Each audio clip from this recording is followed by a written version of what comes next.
کہ سب سے زیادہ جہنم میں دھکا دینے والی چیز زنا نہیں ہے، شراب نہیں ہے، سود نہیں ہے، جوا نہیں ہے، ہاں ڈاکہ نہیں ہے، گانا نہیں ہے، عریانی نہیں ہے، فحاشی نہیں ہے، ماں باپ کی نافرمانی نہیں ہے، ہاں کیا ہے، نماز کا چھوڑنا نہیں ہے، روزے کا چھوڑنا نہیں ہے، زکوٰۃ کا چھوڑنا نہیں ہے، حج کا نہ کرنا نہیں ہے، کیا ہے، ارے کیا ہے؟ اور میرے نبی کا سنو، وَهَلْ يَكُبُّ النَّاسِ فِي نَارِ جَهَنَّمْ إِلَّا حَصَائِدُ أَلْسِنَتِهِمْ۔ میں نے کیا کیا ہوا ہے؟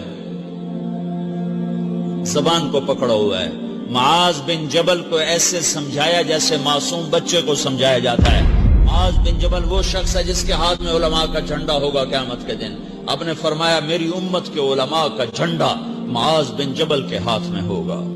جس کے ہاتھ میں علماء کا جھنڈا ہو وہ کتنے علم والا ہوگا،